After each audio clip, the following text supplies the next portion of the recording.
This is a story about Jamie O'Rourke and the time that he caught the leprechaun. Jamie O'Rourke is the laziest man of all of Ireland. He would do anything to avoid working, especially if it had to do with growing potatoes. Oh, Jamie O'Rourke, we'll have nothing to eat this winter if you don't go and dig up those praties, said his wife Elaine. Oh, the saints will preserve us! Oh, me back is as sore as can be. I'm telling you, wife, you'll have to dig 'em up yourself. I'll break into two if I get out to bed, whined Jamie. So Elaine planted, watered, and took care of the tiny garden, dug up the tiniest potatoes in all of Ireland. Then one day, she wrenched her back and was laid up in bed. Saint Bridget and the Virgin Mary herself must have smiled on poor Elaine, for this is the first time she's rested since she's been married to Jamie, said the village lady.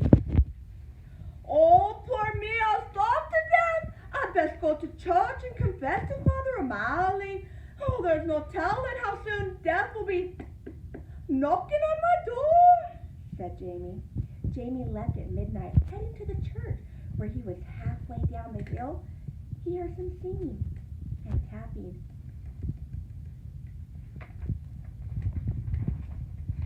Just as you would have guessed, Jamie spotted a leprechaun singing and hammering the nails into the fairy boots. He crept up and grabbed the man by his coattails. Let me go, shouted the leprechaun. Not until you show me where your pot of gold is, said Jamie. Now everyone in Ireland knows that leprechauns make boots and dancing shoes for the fairies who pay in gold. And everyone in Ireland knows that if you catch a leprechaun, he'll pay for his freedom with his pot of gold.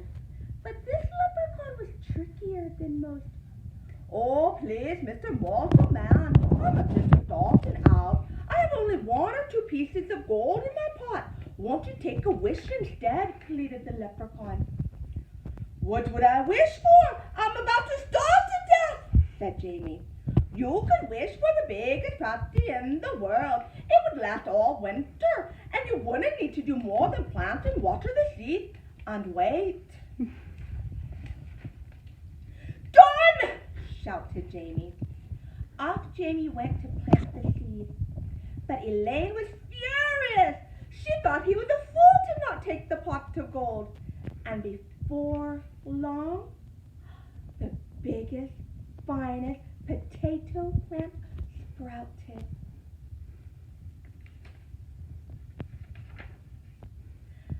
Jamie dug and hoed all around the pratie, but it wouldn't budge.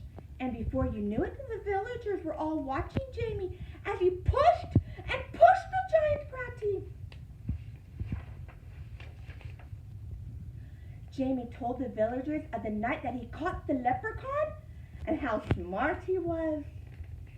Why, anyone could have gotten a pot of gold, but the biggest pratie in the world? Well, that took some outdoing, bragged Jamie. The villagers were also curious at how he had outsmarted the leprechaun, that they told him, if we help you, will you tell us how you did it? And so they got their hoes and their shovels and they started to dig. They dug and dug and they pushed until the potato was free. It rolled down the hill and reached the bottom where it bounced and got stuck between the 2 stone walls. The potato was so big that nobody could get by. The villagers demanded that Jamie do something. Well, there's more than enough for everyone. Why don't you take some? Said Elaine. So the villagers sawed, chopped, and carted off huge pieces while Jamie just watched. All winter long, everyone had potatoes to eat and eat and eat until everyone was tired of potatoes. Jamie had saved a potato eye to plant for the spring, but all of the villagers promised to bring food to Jamie and Elaine if he promised to not plant it. What a perfect life for a lazy man.